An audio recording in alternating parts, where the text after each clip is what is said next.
En 1942, Galicia vivía dúas guerras ocultas ao tempo.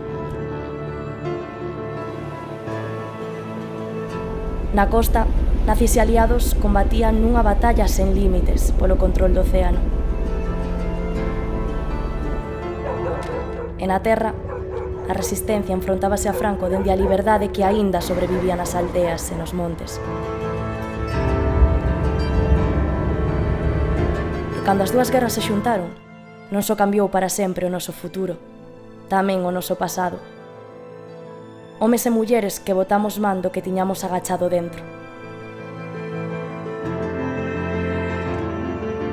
Aquel pintor de océanos que aceptou un encargo incómodo.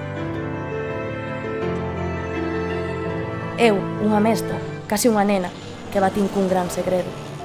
E aquel guerrilleiro, que deixou todo atrás na procura do que nunca foi. Éramos un exército imposible, un exército de fume.